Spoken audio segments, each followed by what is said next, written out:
The stars had never looked so cold.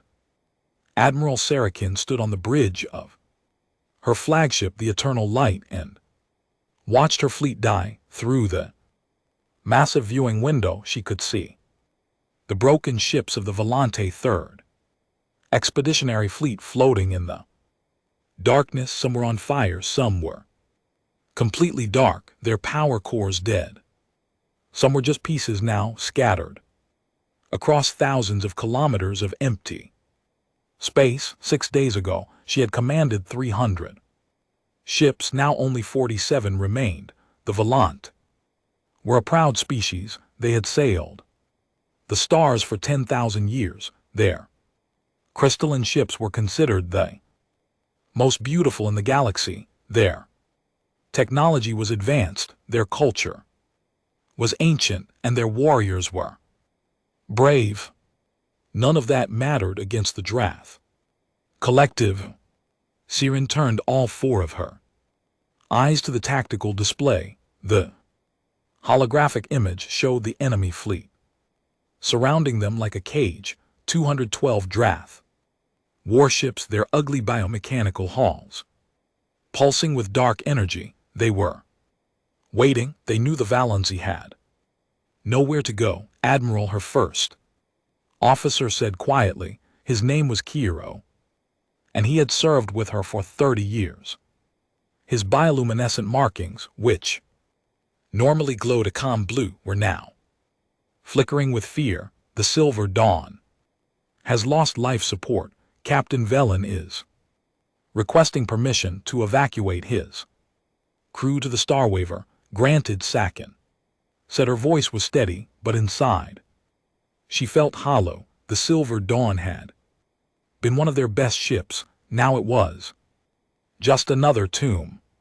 She walked to the communication station and looked at the young officer sitting there. Any responses to our distress signal? The officer shook his head. His eyes would not meet hers. The consortium says they cannot send reinforcements. The war with the Eastern clans requires all their resources. He paused. Hegemony has declined to comment, and the architects, they said. The officers swallowed hard. They said that intervention in conflicts between younger species is not their policy.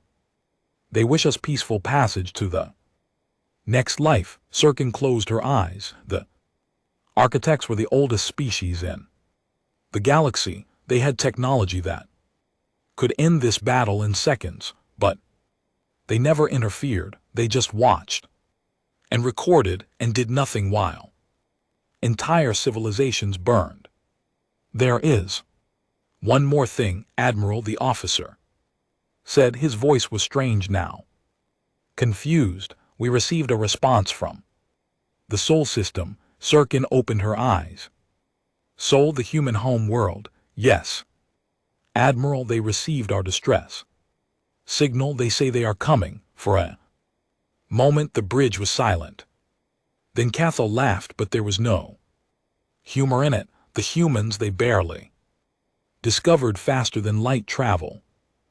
Century ago, their ships are made of metal and fire. What could they possibly do against the Drath? Sirkin did not laugh. She had read the reports about humans, strange creatures, soft and fragile, who lived on a small blue world at the edge of the galaxy. They had no natural weapons, no armor, no telepathy.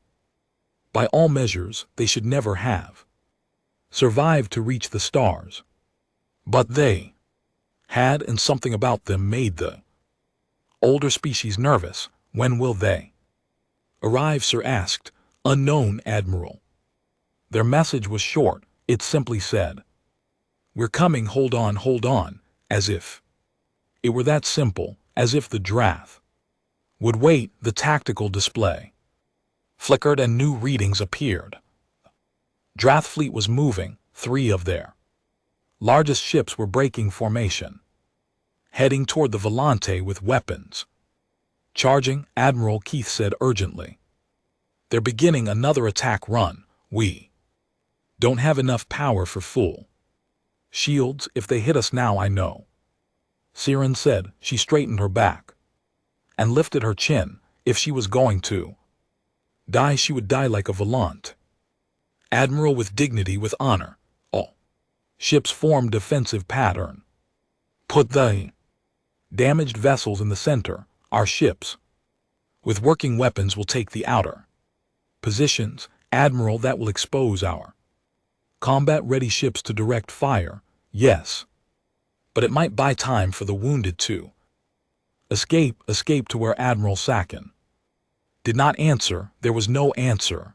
The nearest friendly space was 40 light years away. Their jump drives were damaged. They could not run. The Drath ships grew larger on the display. They were ugly things, grown rather than built. Their hulls were made of living tissue fused with metal. Their weapons were organic, firing concentrated biological acid that could eat through any armor. All hands prepare for combat, Siren announced to the fleet. Today we show the collective what it means to fight the Volante. We may not survive, but we will make them remember us. Across the fleet, her people responded. Weapons came online. Shields flickered to full power, even though everyone knew they would not last. Pilots ran to their fighters, knowing they would probably not return.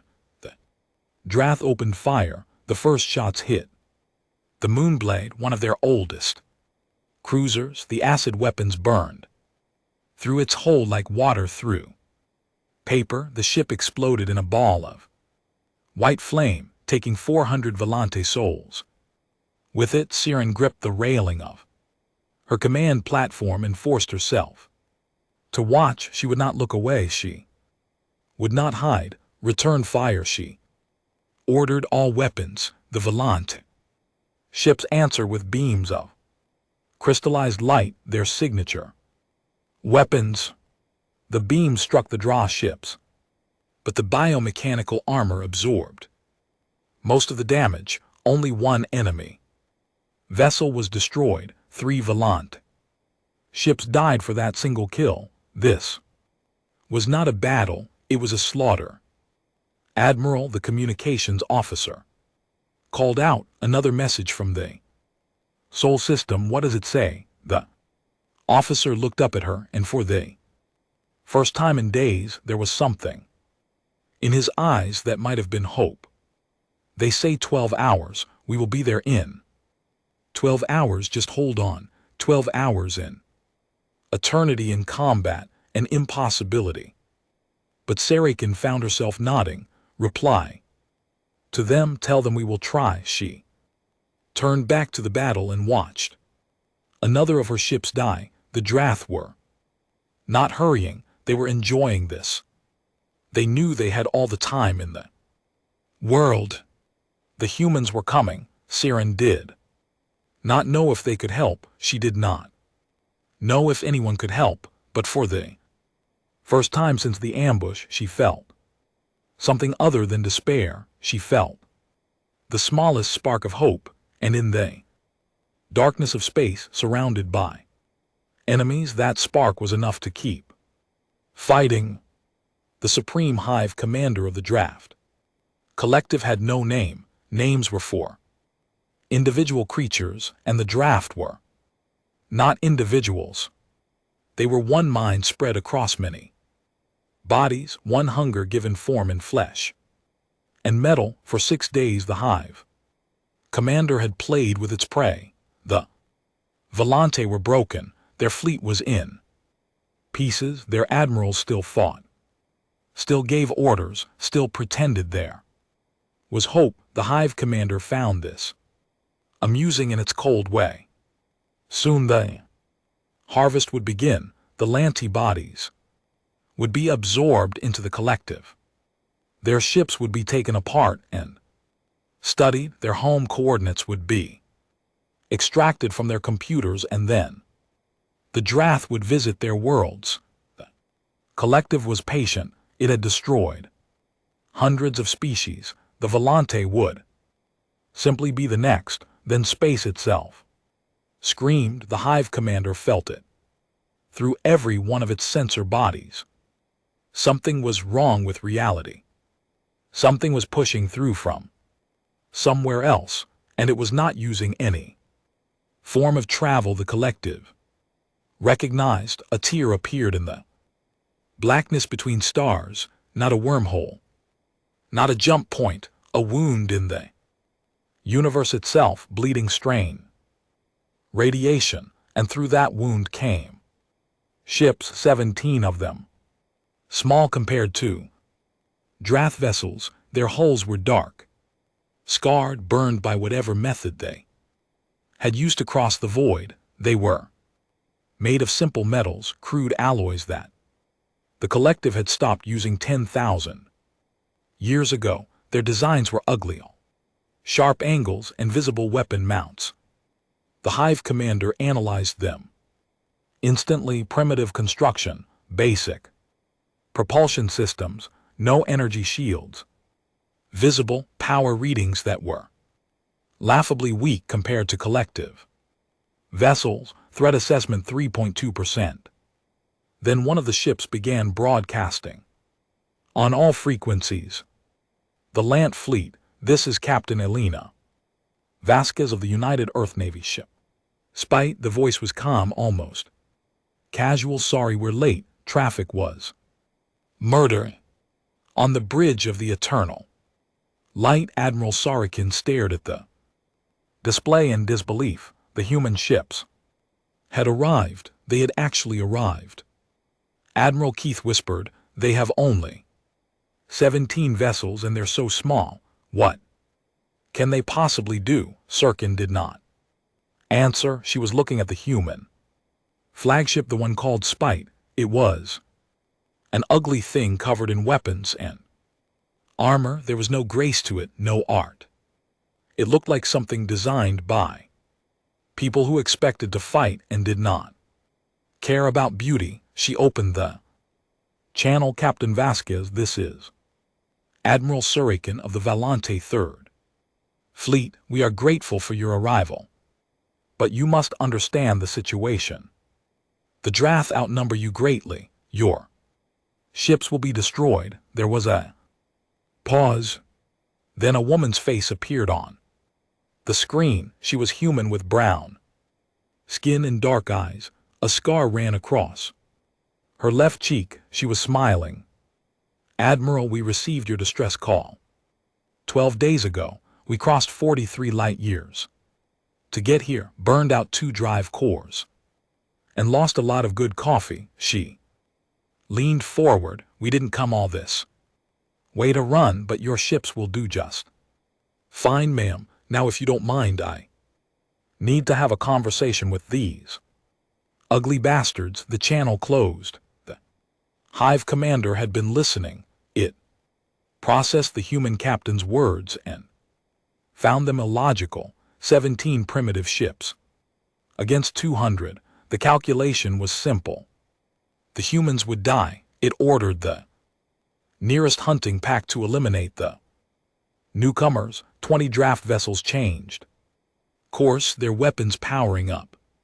The human ships did not retreat. They charged. Sirkin could not believe what she was seeing. Human vessels were accelerating toward the draft at speeds that should have been impossible for their technology. They were weaving through space in patterns that no sane pilot would attempt. They were heading straight into the teeth of the enemy fleet. They're going to die, Keith said.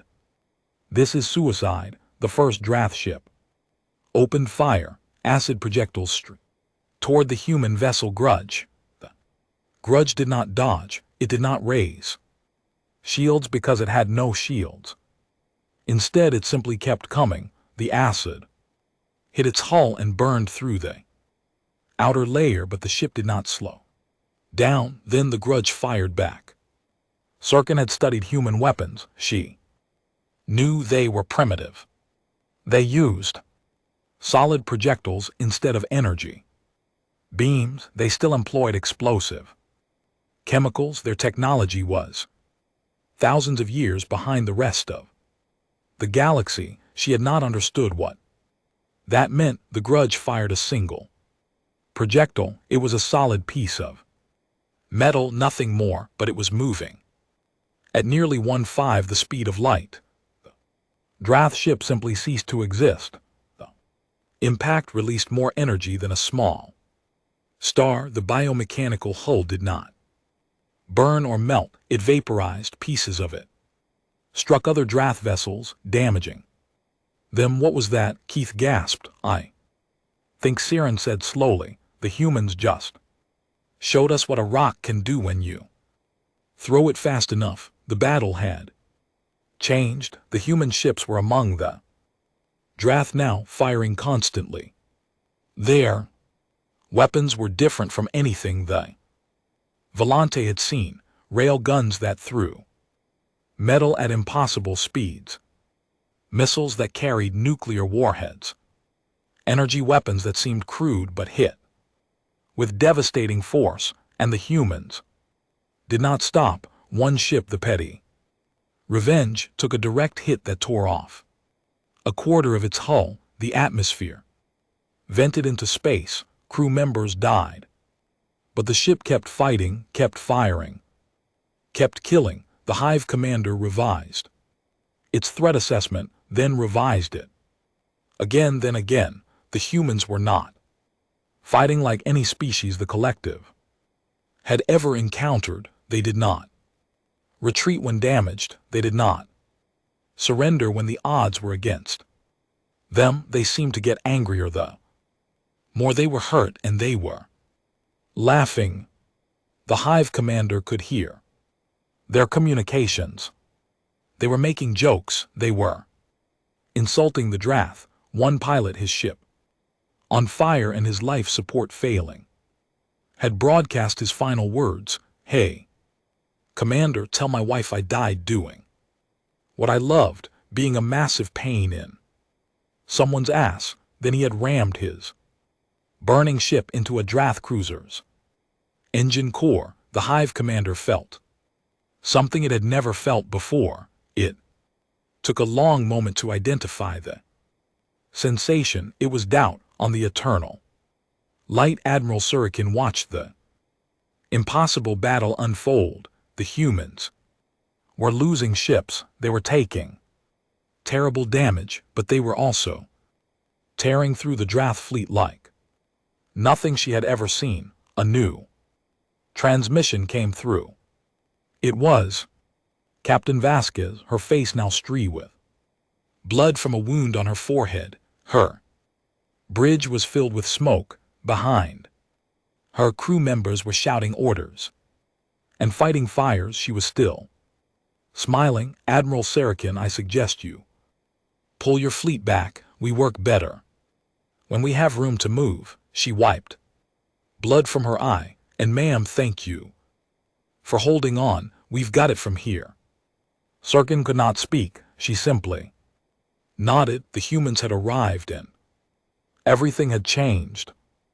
Admiral Surikin had seen many battles in her long career. She had studied the tactics of 100 species. She thought she understood war. She was wrong. The humans did not fight like anyone else. They did not follow the rules that every civilized species had agreed upon for thousands of years. They did not manage their resources carefully. They did not retreat when damaged. They did not seem to care if they lived or died, and it was terrifying. Admiral, her science officer, said, his voice shaking, I have been analyzing the human ships. They have no energy shields, none at all. That's impossible, Cathal said. How do they survive in combat without shields? They don't always survive. They just keep fighting until they can't anymore. Their ships are built differently than ours. They have multiple redundant systems. Their hulls are thick with simple armor. When one part is destroyed, the rest keeps working. On the display, the human Ship Grudge proved the science officers' point. A draft weapon had torn away its entire forward section. Half the ship was simply gone. Atmosphere poured into space, emergency bulkheads sealed, and the remaining half of the ship rotated, brought its weapons to bear, and kept firing. This is madness, Cather whispered. No, Siren said quietly. This is something else. I just don't know what. She opened a channel to the spite. Captain Vasquez, your ship, the Grudge, has lost half its structure. Order them to retreat. We can take their crew aboard. Vasquez's face appeared on screen. She looked worse than before. Bandage covered part of her head. One of her arms was in a sling, but her eyes were bright, almost wild. Admiral, the Grudge has weapons and engines. That means she can still fight. Captain Chun won't leave while there's still Drath to kill. She paused. Besides, he owes me 50 credits. Can't collect from a dead man. Sarakin did not understand. You joke about death, ma'am. If we didn't laugh, we'd go crazy. Vasquez grinned. Actually, some of us went crazy a long time ago. The Navy just doesn't do psych evaluations anymore. The channel closed. The battle continued. The Hive commander had lost 40 ships now, 40 vessels, destroyed by 17 primitive craft. This was not possible. This violated every calculation, every prediction, every model the collective had ever developed. It studied the humans more closely, trying to understand. Their ships used chemical rockets for maneuvering. Their weapons were based on physics so simple that most species had abandoned them in their first century of space flight. Their armor was just metal, layers of steel and titanium and ceramics. But they used these primitive tools in ways the collective had never imagined. Their rail guns could accelerate a projectile to speeds that turned a simple metal slug into a weapon of mass destruction.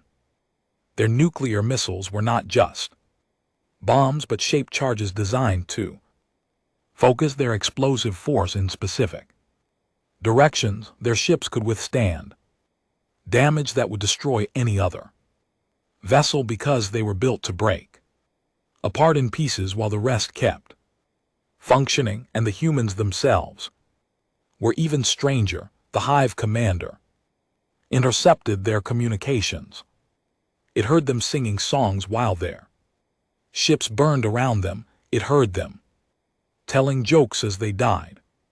It heard one pilot, her fighter spinning out of control, use her last moments to calculate a trajectory that would crash her craft into a Drath weapon platform. See you in hell, you overgrown garden slugs, she had said. Then she was gone. The collective did not understand hell. It did not understand humor. It did not understand why creatures would choose death for the sake of others, but it was beginning to fear. On the eternal light, Admiral Sarakin was receiving reports from her fleet. The Volante ships had fallen back as Vasquez requested. They were using the time to repair what they could, to save what they could, and they were watching. Admiral, her tactical officer said, I have analyzed human combat tactics. I do not understand them. Explain. They do not conserve ammunition.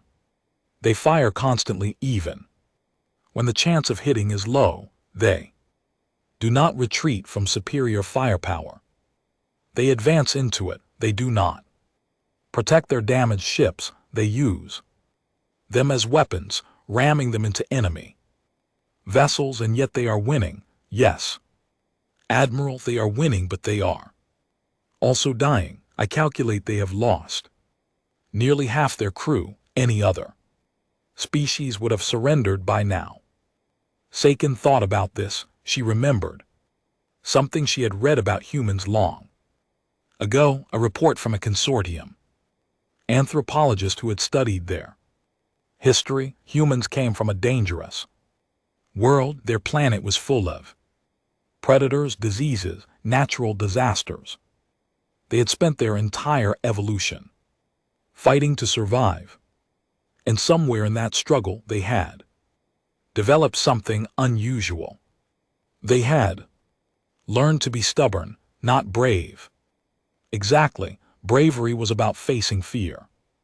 What humans had was different. It was a refusal to accept defeat even when defeat was certain. It was a willingness to keep fighting, not because they thought they could win, but because giving up was simply not acceptable. The anthropologist had called it spite. The humans had a different word for it. Determination. Captain Vasquez, Sorokin said, opening a channel again. The human captain appeared. Her bridge was an even worse condition now. Fires burned in the background. Half her crew stations were dark, but Vasquez was still standing, still commanding. Admiral, what can I do for you? I want to understand. You are dying. Your ships are being destroyed. Why do you keep fighting? Vasquez was quiet for a moment. When she spoke, her voice was softer than before. Admiral, did you ever hear of a place called Earth? Your home world? Yes, small place, 1 star, 1 habitable planet. We spent most of our history killing each other, wars, famines, plagues. We nearly wiped ourselves out more than once. She paused, but we also learned something. We learned that the only way to survive was to help each other, to fight for each other, to never leave anyone behind. But you don't know us. We're strangers. Today you are, tomorrow maybe you're all eyes, maybe your friends. Maybe someday a Volante ship will answer a human distress call. Vasquez smiled. That's how it works. You help people, and maybe someday they help you, or they help someone else. It spreads. And if it doesn't, if you die here and no one remembers, then we die doing something that mattered, and that's more than most people get. An explosion shook the spite. Vasquez grabbed the railing to keep from falling. Got to go, Admiral. We've got bugs to squash. The channel closed. Sirkin stood alone on her bridge, surrounded by her crew, and felt something she had not felt in a long time. She felt inspired. All ships, she announced, prepared to re-enter the battle. The humans have given us time to repair. Now we fight beside them. Across the fleet, her officers responded with renewed energy. The Volante were not finished yet. Neither were the humans, and together they were just getting started. The battle had been raging for 8 hours.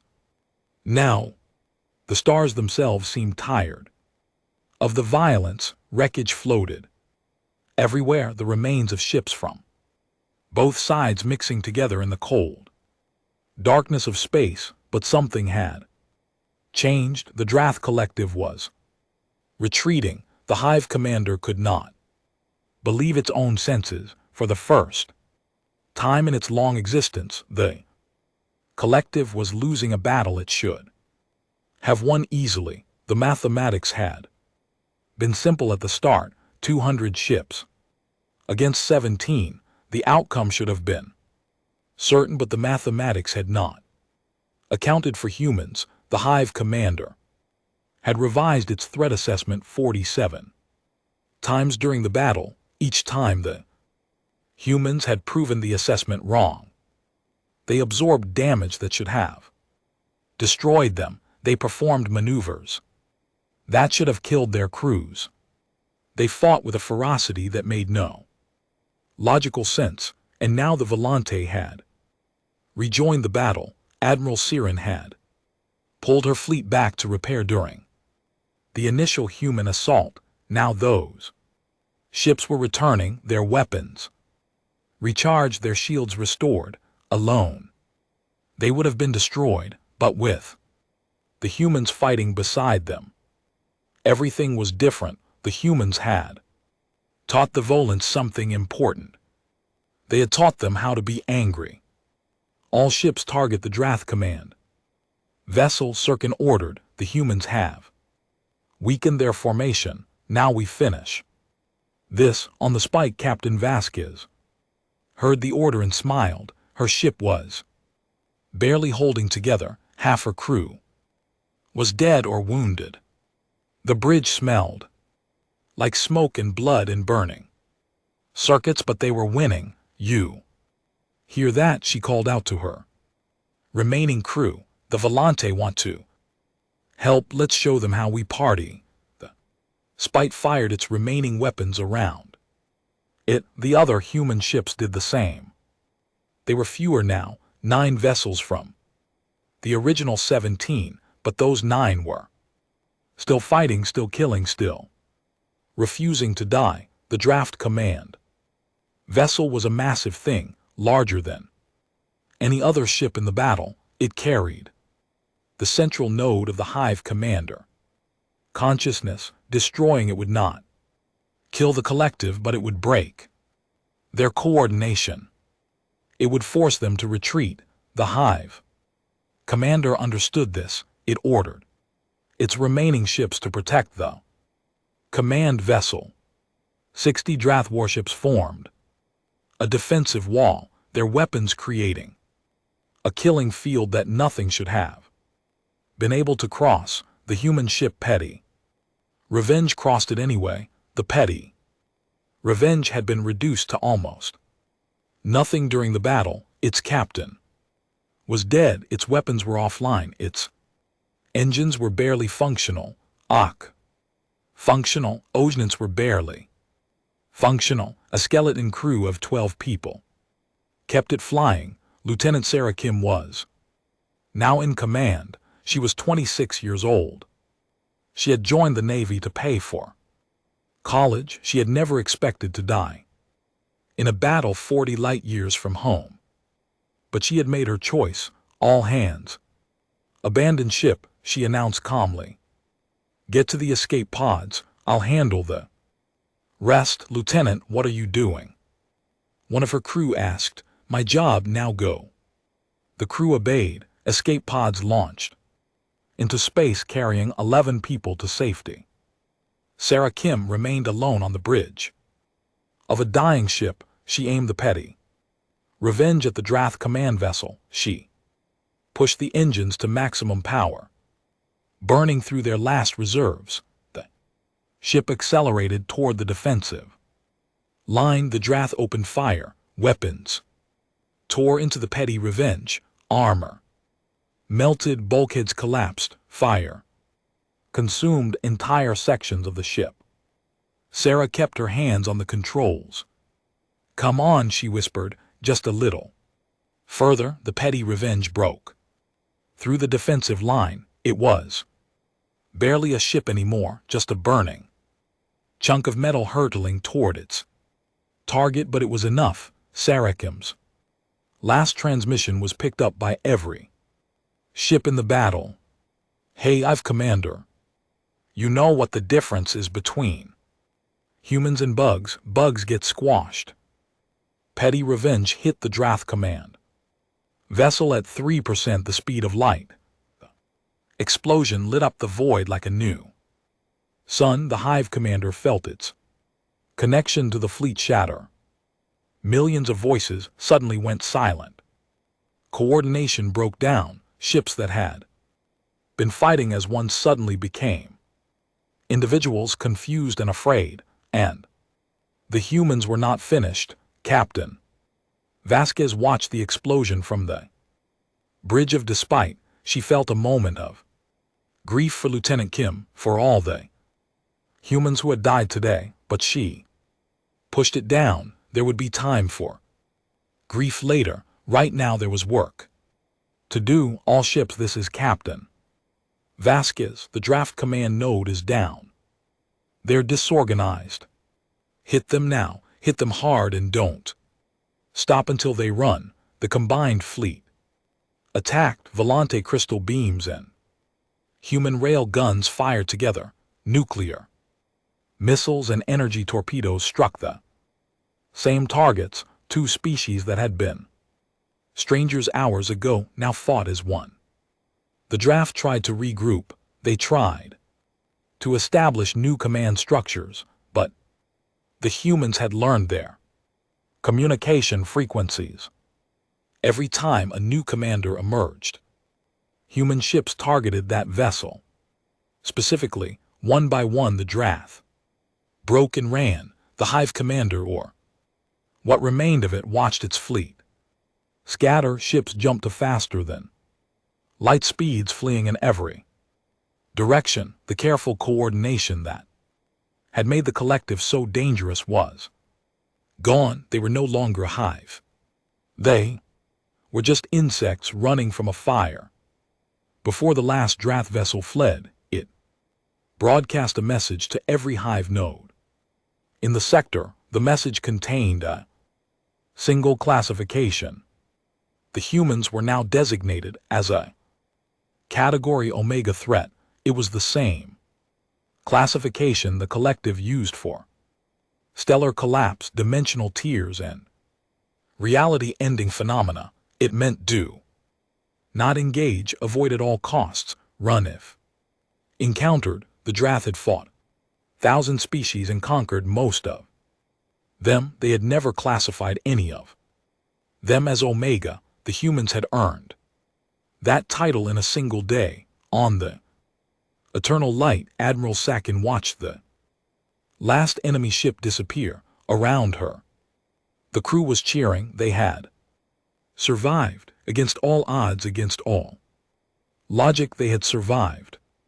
But Sarakin was not cheering. She was looking at the human fleet, at the broken ships still floating in formation, at the escape pods drifting between Davy fields.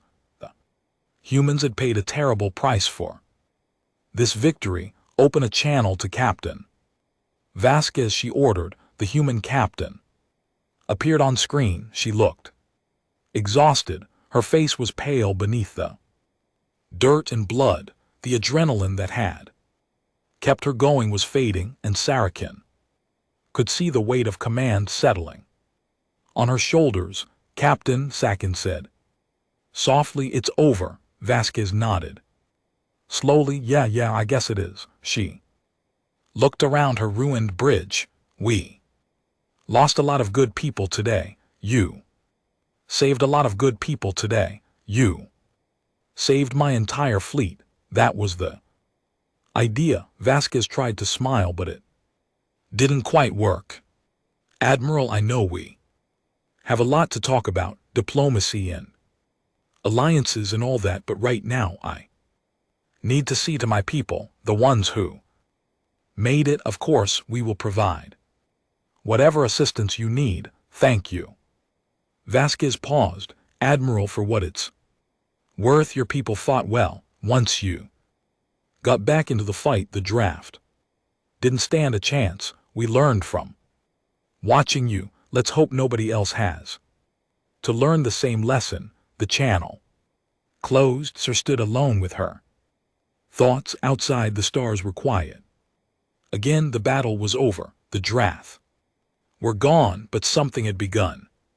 Today, something that would change the galaxy forever. The humans had arrived, and nothing would ever be the same.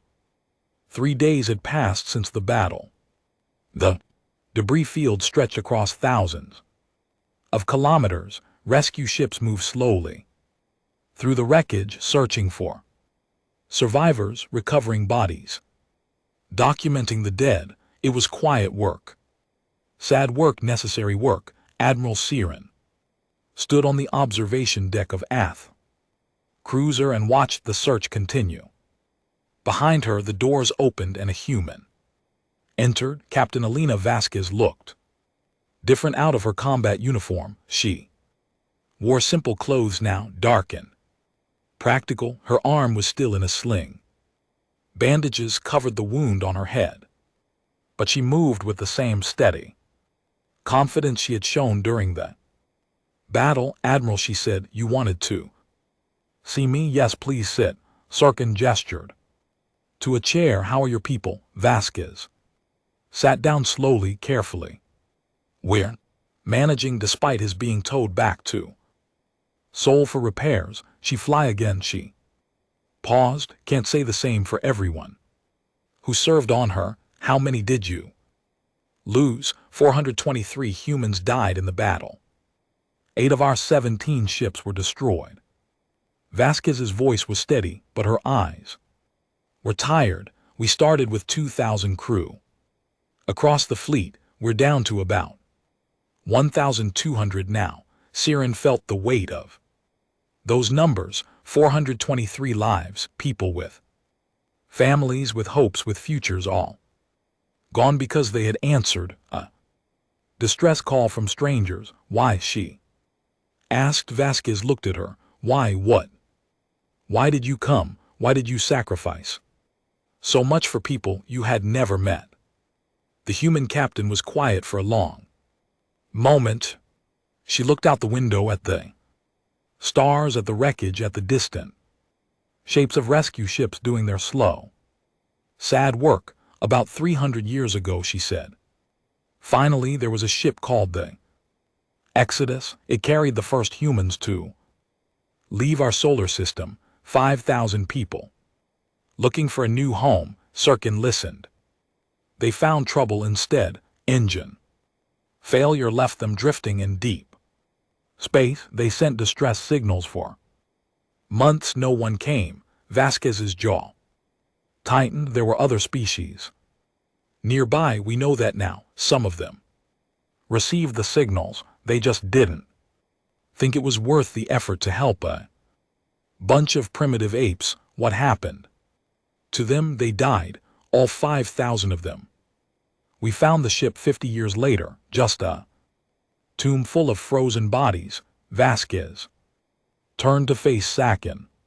"That's what humanity learned about the galaxy. We learned that no one would help us. We learned that we were alone, and so you decided to help others. We decided that we would never let that happen to anyone else, not if we could stop it." Vasquez smiled, but there was sadness in it.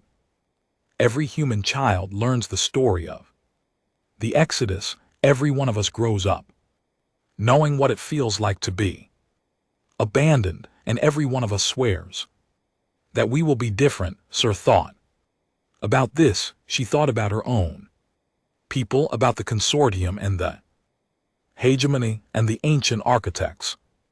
They had heard her distress call. They had calculated the costs and benefits. They had decided that the Volante were not worth saving. The humans had calculated nothing. They had simply come. "Captain," she said, "I owe you more than I can ever repay. My fleet, my people, our lives. You don't owe us anything, Admiral. That's not how this works." "Then how does it work?" Vasquez leaned forward. "Someday, somewhere, someone is going to need help. Maybe it'll be humans. Maybe it'll be another species we've never met. When that day comes, you answer the call. You show up. You do what you can." She paused. "That's how it works. That's how we make the galaxy better, one rescue at a time." Sirkin felt something shift inside her. Something old and cold and cynical melting away. In its place was something new, something warm. "The Volante will remember this," she said. "We will teach our children of the humans who came to save us. We will honor your dead alongside our own. That's all we ask." "No." Shirkin stood up. "That is not all. I am going to recommend to my government that we establish a formal alliance with humanity, military cooperation, cultural exchange, everything." Vasquez blinked. "Admiral, we're a tiny species on the edge of the galaxy. We've only been in space for a century. What could We possibly offer the volante, sir. Smiled for the first time in days. You could teach us to be stubborn, that surprised a laugh out of the human. Captain, a real laugh, not the bitter humor of the battlefield. For a moment, she looked young again, young and hopeful. I think we can manage that. They shook hands, human and volante. It was a small gesture, but it meant something. It meant that two species who have been strangers were now friends. Outside, the rescue ships continued their work. Somewhere in that debris field, the bodies of 423 humans drifted among the stars they had come to save. Strangers they had succeeded, they had paid the ultimate price, but their sacrifice was not in vain. In the weeks that followed, the story of the Kepler Strait spread across the galaxy. It spread through trade routes and communication networks. It spread to species who had never heard of Earth, never seen a human face. The story told of a dying fleet, abandoned by its allies, surrounded by enemies. It told of a distress call that echoed into the void with no hope of answer, and it told of 17 small ships that came out of nowhere, fought against impossible odds, and refused to stop until the battle was won. The consortium heard the story and began to reconsider their policies on mutual defense. They heard it and quietly increased their diplomatic contacts with Sol. Even the ancient architects heard it and for the first time in millennia expressed what might have been interest in a younger species. But the most important change happened among ordinary people, traders who visited human ports, scientists who worked alongside human researchers, travelers who met humans on distant stations and heard their stories. They learned that humans were not just stubborn, they were loyal, they were brave, they remembered their debts and honored their promises, and they never left anyone behind. The galaxy had spent a long time ignoring humanity. They had dismissed them as primitives, as children, as a species too young to matter. They were wrong because they humans had shown everyone what really mattered. Not technology, not age, not power. What mattered was showing up. What mattered was fighting for people you had never met. What mattered was being willing to die so that others could live. The humans called it compassion, they called it duty, they called it being human. The rest of the galaxy was just beginning to understand. And somewhere on a small blue planet at the edge of the Milky Way, a new generation of humans was growing up. They learned the story of the Exodus and the story of the Kepler Straits. They learned that the universe was vast and cold and often cruel, but they also learned that it did not have to stay that way. They learned that one species, one ship, one person could make a difference, and when their time came, they would answer the call just like those before them, just like humans always did.